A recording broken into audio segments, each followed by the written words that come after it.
আমরা কোন রাজনৈতিক পরিস্থিতিতে রয়েছি, এখন বর্তমানে যে পরিস্থিতিতে রয়েছি, সামনেই যে আমাদের একটা নির্বাচন আসছে, সেই নির্বাচনের ফলাফল দুরকম হতে পারে এবং দুরকমের কি ফলাফল সেটা বিস্তারিতভাবে ইনারা তুলে ধরেছেন এবং নিজামুদ্দিন ভাই একদম পরিসংখ্যান সেটা তুলে ধরেছেন। আপনারা জানেন, আমি বলছিলাম আমি উপনির্বাচন একটা দায়িত্ব পেয়ে খুব কম সময় পেয়েছিলাম কাজ করার, কিন্তু আমি আপনাদের মারফতে এবং সেই সঙ্গে সঙ্গে এই যে তৃণমূল কংগ্রেস পরিবার, তার যিনি নেত্রী মমতা বন্দ্যোপাধ্যায়কে আমি আন্তরিকভাবে আমার কৃতজ্ঞতা জানাতে চাই।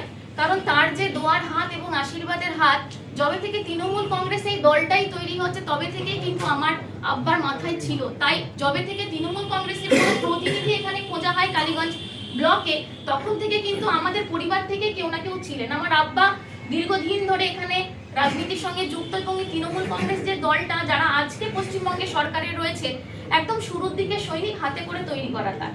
তিনি আজ নেই, তিনি যখন ছিলেন তিনি সবার জন্য কাজ করার চেষ্টা করেছেন এবং বিশেষ করে একটা পিছিয়ে পড়া সম্প্রদায়, আমাদের এই যে মাইনরিটি সম্প্রদায়, সংখ্যালঘু সম্প্রদায়, বিভিন্ন সময়ে তিনি এই সম্প্রদায়ের দায়ভার সামলেছেন। তিনি মাইনরিটি দপ্তরের সঙ্গেও সংযুক্ত ছিলেন এবং বিভিন্ন সংগঠনের সঙ্গে যুক্ত হয়েছেন।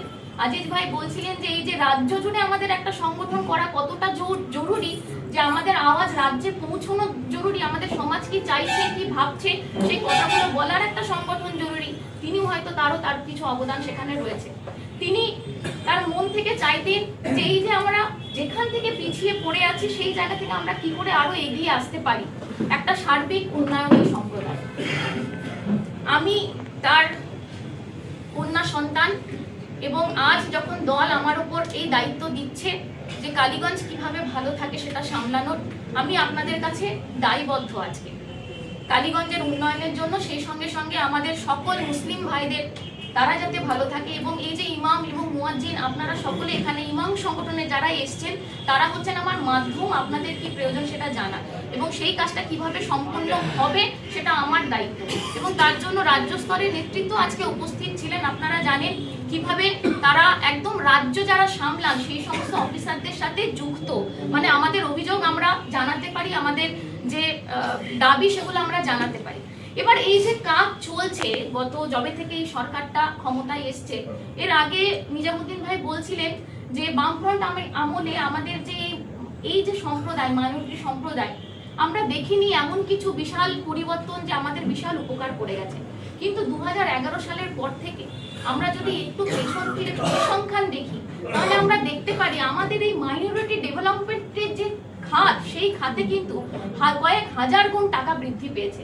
এবং আজকে কালীগঞ্জের বুকে যদি দেখেন যে সমস্ত ডেভেলপমেন্ট 11 সালের পরে হয়েছিল, ম্যাক্সিমামটা কিন্তু মাইনরিটি টাকা থেকে, এর আগে কিন্তু ছিল না। এবং দুদিন আগেও যে বাজেট হয়েছে, সেই বাজেটের পরও আমাদের মুখ্যমন্ত্রী এখনো ইসলামিয়া হসপিটালের ডেভেলপমেন্ট থেকে শুরু করে সংখ্যালঘু সম্প্রদায়ের জন্য নিউ টাউনের নতুন নির্মাণ থেকে শুরু করে একাধিক ইমাম মুয়াজ্জিনদের ভাতা ডেভেলপমেন্টের উন্নয়ন থেকে মানে বাড়ানো থেকে শুরু করে এগুলো কিন্তু সরকার ভাবছে। ওয়াকফ নিয়েও তাদের পরিকল্পনা রয়েছে, ওবিসি নিয়েও তারা ভাবছে, সেটা নিজামুদ্দিন সাহেব ডিটেলে বললেন। এবার যে পরিস্থিতির কথা সেটা না তুললেই নয়, যে এখনকার যে রাজনৈতিক পরিস্থিতি পশ্চিমবঙ্গে, আমরা জানি কেন্দ্রে এমন একটা সরকার রাজত্ব করছে যার নাম বিজেপি সরকার।